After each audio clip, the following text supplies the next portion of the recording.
श्री भगवान दास तोरी कॉलेज की ऑनलाइन क्लासेज में आपका हार्दिक स्वागत अभिनंदन है। आज अपन बात करें बीएससी पार्ट फर्स्ट के टॉपिक रिएक्शन मैकेनिज्म की, जिसमें अपना टॉपिक चल रहा है टाइप्स ऑफ रिएक्शन। तो सबसे पहले बात करें अपन टाइप्स ऑफ रिएक्शन चार प्रकार की बताई मैंने आपको। योगात्मक अभिक्रिया, प्रतिस्थापन अभिक्रिया, विलोपन अभिक्रिया और पुनर्विन्यास अभिक्रिया। योगात्मक अभिक्रिया अपन खत्म कर चुके हैं। दूसरा पार्ट चल रहा था अपना प्रतिस्थापन अभिक्रियाएं। प्रतिस्थापन अभिक्रिया तीन प्रकार की बताई मैंने आपको, है ना। सबसे पहले बात की अपन ने मुक्त मूलक प्रतिस्थापन अभिक्रिया की लास्ट वीडियो में। सेकंड नंबर पे थे अपना नाभिक स्नेही प्रतिस्थापन अभिक्रिया और थर्ड नंबर पे है इलेक्ट्रॉन स्नेही प्रतिस्थापन अभिक्रिया। ठीक है, आज हम बात करने जा रहे हैं सेकंड टाइप की प्रतिस्थापन अभिक्रिया, जिसका नाम है नाभिक स्नेही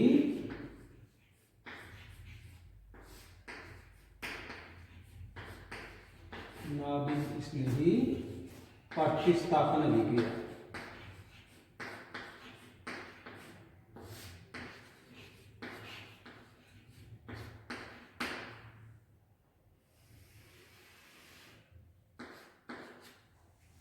नाभिक स्नेही प्रतिस्थापन अभिक्रिया। देखिए, इसमें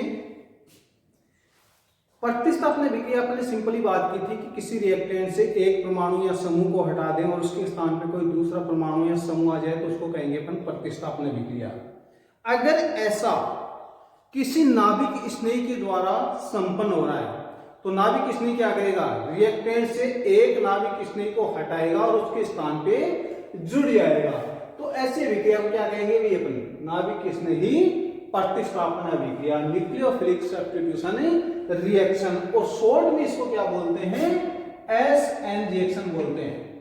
क्या बोलते हैं, एसएन रिएक्शन बोलते हैं।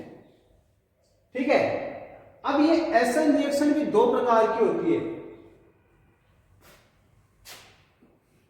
SN1 और SN2।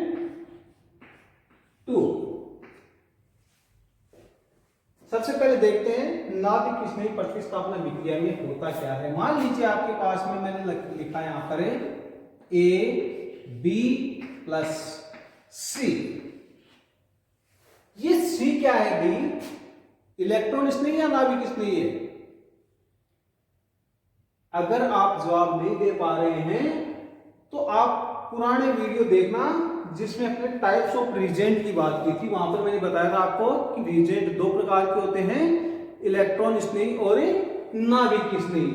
और नाभिक स्नेही क्या होता है, ऐसे सभी रिजेंट जिन पे नेगेटिव चार्ज होता है या लोन पेयर होता है ना, या इलेक्ट्रॉन रिच स्पीशीज कोई भी होती है, उसको क्या कहते हैं अपन, नाभिक स्नेही कहते हैं। तो ये नाभिक स्नेही है, क्यों? क्योंकि इस पे क्या लगा हुआ है, ऊपर नेगेटिव चार्ज है।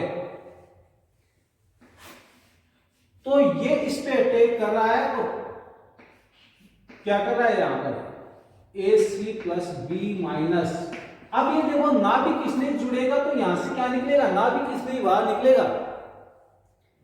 तो बन गया क्या अपने पास में AC, था क्या पहले रिएक्टेंट AB, तो ये अपने पास में क्या था, रिएक्टेंट था। ये अपने पास में क्या है, प्रोडक्ट है। ठीक है, तो रिएक्टेंट और प्रोडक्ट में क्या अंतर है, रिएक्टेंट में आप कहेंगे A के साथ में B मौजूद था, प्रोडक्ट में क्या हो गया, B को हटा करके कौन आ गया, उसके स्थान पे C आ गया, है ना। तो ये तो हो गया प्रतिस्थापन। अब ये अभिक्रिया किसके द्वारा संपन्न हुई, तो C क्या था, एक न्यूक्लियोफाइल था और उसने क्या निकाला बाहर, एक न्यूक्लियोफाइल को। तो न्यूक्लियोफाइल के द्वारा किसी न्यूक्लियोफाइल का प्रतिस्थापन क्या होता है, नाभिक स्नेही प्रतिस्थापन अभिक्रिया। ठीक है, अब अपन बात करते हैं कि नाभिक स्नेही प्रतिस्थापन अभिक्रिया दो प्रकार की होती है, एक होती है SN1 और दूसरी होती है SN2। तो सबसे पहले बात करते हैं पहले SN1 की। तो अब देखिए कब तो SN1 होता है, कब SN2 होता है, इसकी डिटेल तो अपन फर्दर वीडियो में पढ़ेंगे, है ना, जब सिलेबस आगे बढ़ेगा। इनिशियली आप इतना समझने की कोशिश कीजिए कि यदि मान लीजिए मैं कोई रिएक्शन लिख रहा हूं यहां पर और मैंने लिखा CH3 CH3 CH3 और इस कार्बन से लगा हुआ है X, ठीक है, इसको मैं अलग कलर से लिख देता हूं। तो ये अपने पास में क्या आ गया, X लगा हुआ है। अब देखिए आपने यहां पर लिया कोई OH माइनस, है ना, क्या इसको अपन सिंपली लिखे तो क्या लिखेंगे, KOH लिख सकते हैं इसको, है ना, KOH। कौन सा लिया आपने, एक्वस जलीय KOH। याद रखना जब भी कभी क्या करना हो आपको, प्रतिस्थापन करना हो तो कौन सा KOH काम में लेंगे, एक्वस KOH काम में लेंगे, जलीय KOH, ठीक है। और जब अपने को विलोपन करना हो तो कौन सा KOH काम में लेंगे, एल्कोहलिक KOH, है ना। एल्कोहल क्या करता है, जनरली आपका विलोपन करता है ना। वैसे भी देखें समाज में भी तो एल्कोहल क्या कर रहा है ना, मनुष्यता का पतन करता है, विलोप करता है, पैसे का विलोप करता है, प्रतिष्ठा का विलोप करता है। तो सिंपल सा याद रख सकते हैं आप, एल्कोहलिक KOH तो क्या करेगा, विलोप करेगा। तो प्रोडक्ट जो अपने पास में देखने को मिलेगा वो क्या आ जाएगा, CH3 CCH3 CH3 और यहां पर क्या जोड़ दिया अपन ने, OH, ठीक है। तो देखो हो क्या गया यहां पर, X था वो किस फॉर्म में निकल गया, X माइनस की फॉर्म में, और यहां पर क्या आ गया आपके पास में, OH माइनस उसके स्थान पर आ गया है। तो कुल मिला के ये प्रतिस्थापन हो गया है, ठीक है। अपन बात कर रहे हैं SN1 रिएक्शन की। तो ये एक अभिक्रिया है, इसकी क्रियाविधि देखते हैं अपन। तो इसकी क्रियाविधि देखेंगे तो क्या होगा भाई,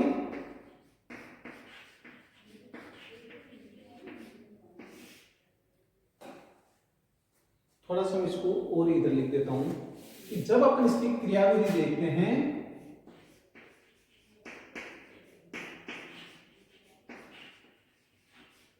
तो ये अभिक्रिया दो पद में संपन्न होती है, ठीक है। पहले पद में क्या होता है कि ये एल्किल हैलाइड, कौन सा एल्किल हैलाइड है ये बताओ, देखें देखिए कितने डिग्री एल्किल हैलाइड है ये। तो यहां पर देखेंगे आप कि ये है अपने पास में 3 डिग्री एल्किल हैलाइड, कौन सा है, 3 डिग्री एल्किल हैलाइड, या इसको क्या बोल सकते हैं अपन, तृतीयक एल्किल हैलाइड भी बोल सकते हैं, ठीक है।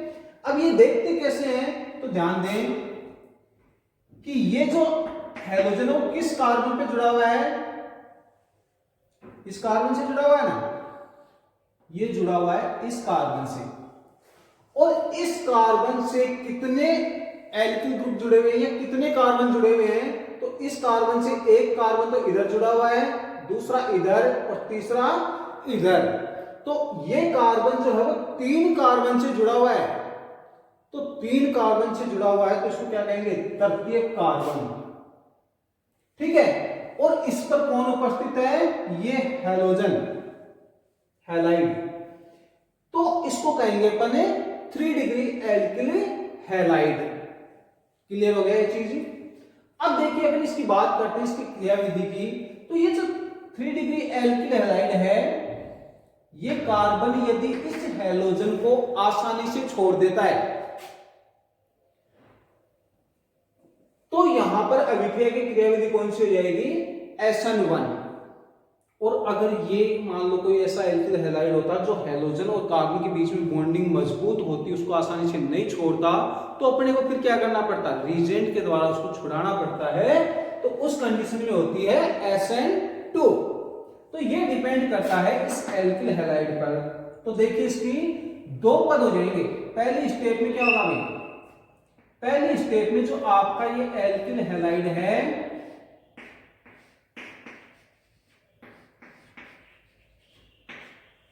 ठीक है, ये एल्किल हैलाइड जो है आपका वो क्या होगा,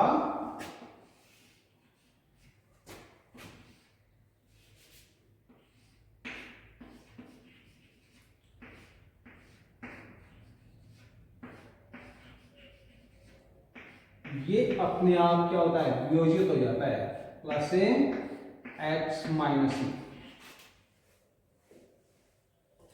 तो ये प्रत्येक एल्किल हैलाइड जो था वो किस फॉर्म में निकल गया, कार्बोकेटाइन में चेंज हो गया है और X माइनस यहां से बाहर निकल गया है। तो ये अपने पास में क्या बन गया, एक कार्ब धनायन बन गया है। क्या बन गया, कार्ब धनायन। तो ये तो थी इसकी पहली स्टेप। दूसरी स्टेप में देखिए क्या होता है कि जो अपने पास में कार्बोकेटाइन बना, ठीक है, ये कार्बोकेटाइन अपने पास में जो मध्यवर्ती के रूप में बना, इस पर QH क्या देगा, OH माइनस, ठीक है। तो ये क्या बना लेगा, ये आकर के जुड़ जाएगा और कुछ नहीं है, CH3 CH3 और ये आपका OH माइनस यहां C+ पे जुड़ जाएगा, ठीक है। तो अपने पास में क्या देखने को मिला, प्रोडक्ट बन गया। अब देखिए इसको, जब अभिक्रिया SN1 क्रिया विधि द्वारा संपन्न होती है तो अपन कह सकते हैं कि यह अभिक्रिया दो पद में संपन्न होती है। ध्यान देना, जब अभिक्रिया SN1 क्रिया विधि से संपन्न होती है तो दो पद में संपन्न होती है। आपके सामने दिख रहे हैं 1 नंबर और 2 नंबर। तो पहले पद में क्या होता है भाई, तो पहले पद में आपका एल्किल हैलाइड जो है वो किस में कन्वर्ट होता है, कार्बोकेटाइन में। क्लियर है। दूसरे पद में क्या होता है, जो पहले पद में कार्बोकेटाइन बना उस पर OH माइनस जुड़ जाता है और प्रोडक्ट देखने को मिल जाता है, ठीक है। तो अपन कह सकते हैं कि ये अभिक्रिया दो पद में संपन्न हुई। पहले पद में कार्बोकेटाइन का निर्माण और दूसरे पद में आपका एल्कोहल का फॉर्मेशन। क्लियर है इतना।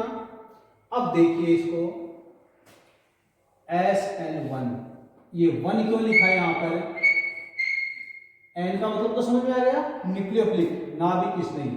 S का मतलब सब्स्टिट्यूशन, प्रतिस्थापन। तो न्यूक्लियोफिलिक सब्स्टिट्यूशन रिएक्शन को SN के द्वारा प्रेजेंट करते हैं। उस पे 1 लगेगा या 2 ये डिपेंड करता है आपका एल्किल हैलाइड कौन सा है, ठीक है। तो ये 1 क्यों लगाया, उसकी भी कहानी सुन लीजिए।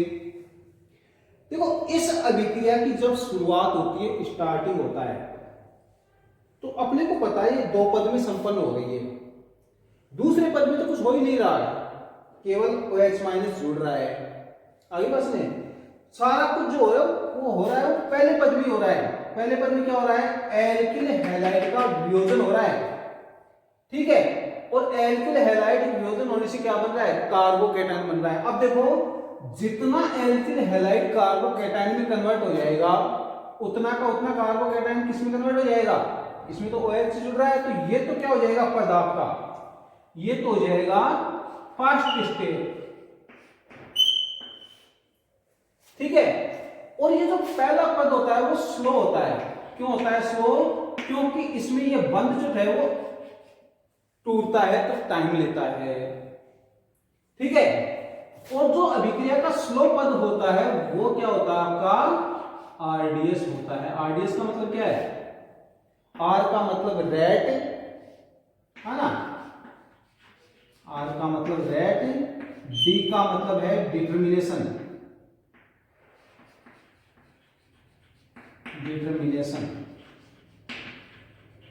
और S का मतलब है स्टेप। हिंदी में बोलते हैं इसको वेग निर्धारक पद, यानी अभिक्रिया का वेग जिस पद पर निर्भर करता है वो होता है वेग निर्धारक पद, रेट डिटर्मिनेशन स्टेप। और वो हमेशा क्या होता है आपका स्लो स्टेप होता है, ठीक है। तो अभिक्रिया का वेग जो है वो किसके द्वारा निर्धारित होगा, इस पहले पद के द्वारा निर्धारित होता है। तो इस पहले पद के द्वारा निर्वाचित होता है, तो इसके रिएक्टेंट पे तो ये जो वेग है वो किस पर डिपेंड करेगा, इस पद के रिएक्टेंट पर। और इस पद का रिएक्टेंट जब आप देखेंगे तो इसका रिएक्टेंट अकेला मॉलिक्यूल है, इसमें कहीं कोई कुछ नहीं है। देखो केवल तर्किक एल्किल हैलाइड अकेला ही पार्टिसिपेट कर रहा है रिएक्टेंट के रूप में। तो सारा अभिक्रिया का वेग किस पर डिपेंड कर रहा है, इसके वियोजन पर, और ये अकेला मॉलिक्यूल है। तो अपन क्या कहेंगे इसको, SN1। 1 का मतलब हो गया एकाणुक यूनिमोलिकुलर न्यूक्लियोफिलिक सब्स्टिट्यूशन रिएक्शन, एकाणुक नाभिक स्नेही प्रतिस्थापन अभिक्रिया। आ गई बात समझ में।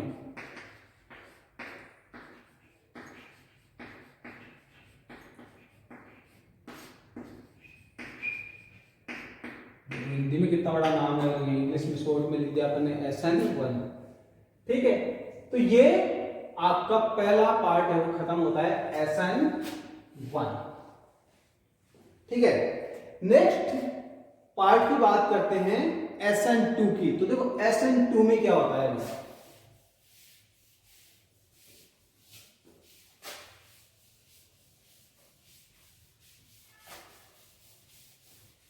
इसमें एक चीज और समझ लो आप, थोड़ा सा मैं यहां पर समझा दूं आपको कि जब अपन बात कर रहे थे तत्व एल्किल हैलाइड की CH3 ठीक है, यहां पर अपन लगाया था X। ठीक है, ये एक हैलोजन है, आप यहां पे क्लोरीन लगा सकते हैं, ये लो Cl लगा देता हूं यहां पर। थोड़ा सा समझने की कोशिश करें। आपने अगर पढ़ रखा हो तो एक इफेक्ट आता है इंडक्शन इफेक्ट या इंडक्टिव इफेक्ट,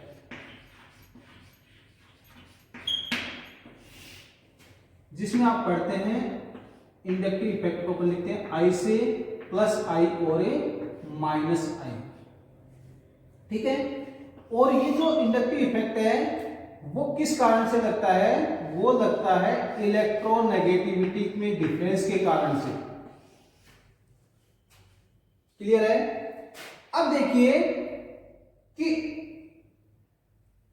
इस कार्बन से एक तरफ तो जुड़ा हुआ है ये CH3, ठीक है, इधर ये CH3 जुड़ा हुआ है, इधर ये CH3 जुड़ा हुआ है। और अपने को पता होना चाहिए कि एल्किल हैलाइड का हमेशा कौन सा इफेक्ट लगता है भाई, +I इफेक्ट लगता है। कौन सा इफेक्ट लगता है, +I।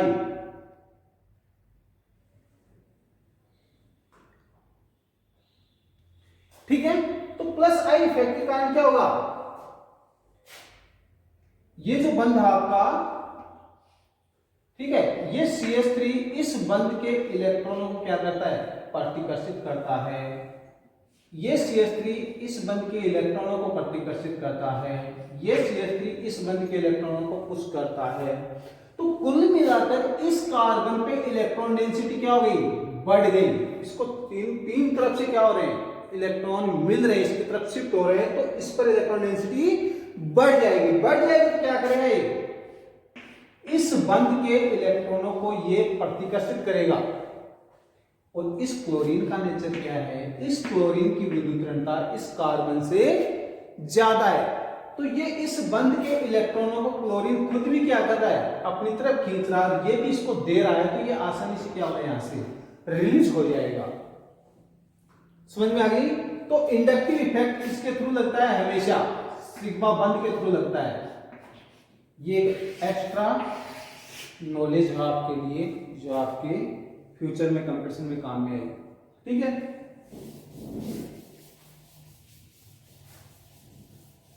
नेक्स्ट बात कर रहे हैं अपन SN2 मैकेनिज्म की।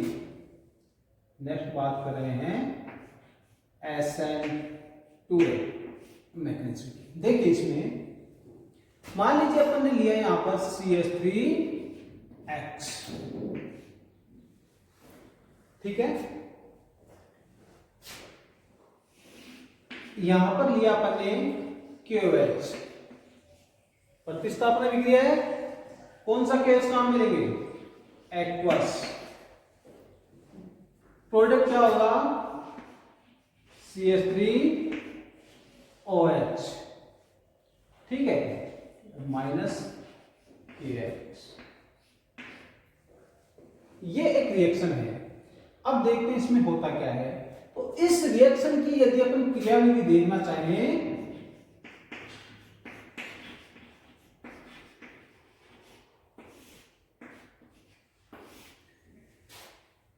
तो ये अभिक्रिया एक ही पद में संपन्न हो जाती है। कैसे हो जाता है, क्योंकि देखिए ये जो CH3 है, इसको मैं ये लिख दूं थोड़ा सा,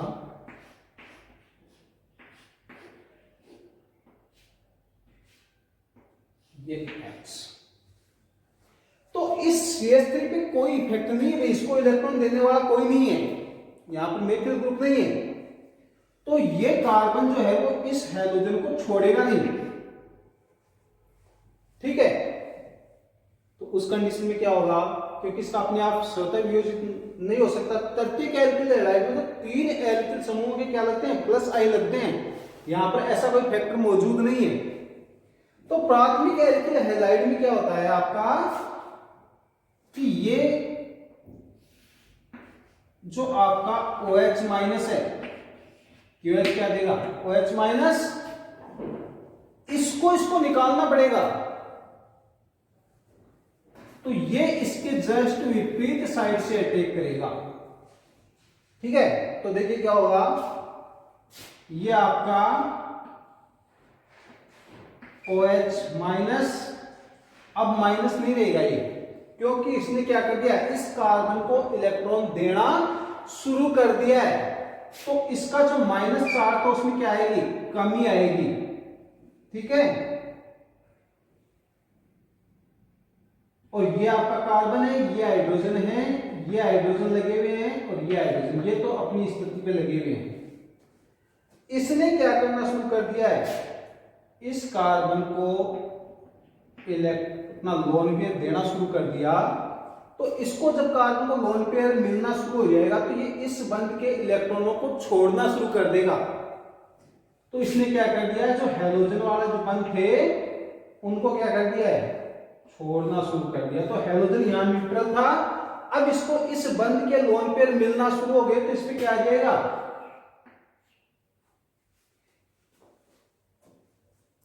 ठीक है। तो ये जैसे जैसे इलेक्ट्रॉन इसके पास में जा रहे हैं वैसे वैसे इस बंध वाले इलेक्ट्रॉन इस कार्बन से दूर जा रहे हैं। तो कुल मिला के अपन कहें तो ये एक ऐसी स्थिति आ गई जिसमें कोई भी बॉन्ड है वो न तो पूरा टूटा हुआ है न पूरा बना हुआ है। तो ऐसी स्थिति को बोलते हैं अपन ट्रांजिशन स्टेट, ट्रांजिशन स्टेट। और हिंदी में इसको बोले तो क्या कहेंगे, इसको संक्रमण अवस्था। तो संक्रमण अवस्था की कोई शर्त नहीं होती है क्योंकि उसमें कोई भी बॉन्ड कंप्लीट नहीं होता है, एक बंध बन रहा होता है दूसरा टूट रहा होता है उसी टाइम पे। अब रिजल्ट क्या होगा भाई, रिजल्ट कहां लिखा है, इसका यहां लिख देता हूं मैं। रिजल्टेंट क्या होगा, इसमें से X माइनस वो तो बाहर निकल जाएगा और आपका क्या बन जाएगा, ये CH3OH है, ये प्रोडक्ट के रूप में देखने को मिलेगा। तो ये अभिक्रिया ट्रांजिशन स्टेट के थ्रू जाती है, एक ही पद में संपन्न होती है, ठीक है। तो यहां पर 2 क्यों लिखा, फिर इसकी बात अपन करते हैं। चलिए समझ लीजिए आप, ये चीज समझ में आ गई क्या कि इसमें X माइनस अपने आप नहीं निकलेगा तो OH माइनस को क्या करना पड़ेगा, इस कार्बन पे अटैक करना पड़ेगा, तब जाके ये X माइनस निकलेगा और ये प्रोडक्ट अपने को देखने को मिलेगा, ठीक है। तो SN2 में संक्रमण अवस्था बनती है जबकि SN1 में मध्यवर्ती बनता है। कौन सा मध्यवर्ती, कार्बोकैटायन। अब देखिए 2 क्यों लिखा, तो 2 का मतलब है द्विअणु के नाभिक स्नेही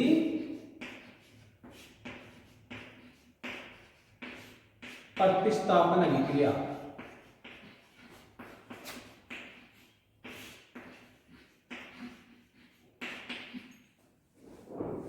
बाद ये तो क्लियर है, नाभिक स्नेह प्रतिस्थापन अभिक्रिया। तो द्विअणु का मतलब पूछते हैं, बायोमोलिकुलर क्यों है ये।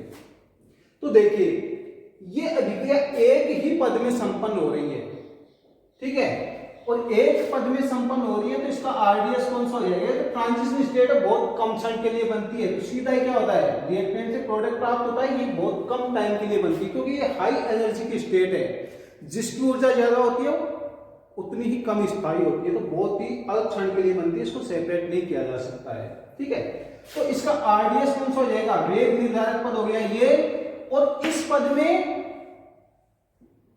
ये रिएक्टेंट कौन सा हो गया आपका, एक तो हो गया मेथिल हैलाइड और दूसरा किसके द्वारा हो रहा है, OH- के द्वारा, ठीक है। तो एक अणु ये और दूसरा अणु ये दोनों मिलकर क्या करते हैं, पार्टिसिपेट करते हैं, इसलिए इसको क्या कहते हैं, द्विअणु की नाभिक स्नेही प्रतिस्थापन अभिक्रिया, बाइमोलिकुलर न्यूक्लियोफिलिक सब्स्टिट्यूशन रिएक्शन। तो इस 2 का मतलब क्या है, ये अभिक्रिया कैसी है, सेकंड ऑर्डर रिएक्शन है, ठीक है। तो ये चीज क्लियर हो गई होगी आपकी। तो यहां से अपन ने इस सारे कंसेप्ट को क्या किया है, समझने की कोशिश की है, एसन रिएक्शन, ठीक है। और अपन बात करें तो SN1 और SN2 में अंतर आप आराम से कर सकते हैं, दोनों रिएक्शन समझा दिए मैंने कि SN1 जो है वो 2 पदों में संपन्न होती है, SN2 एक पद में संपन्न होती है।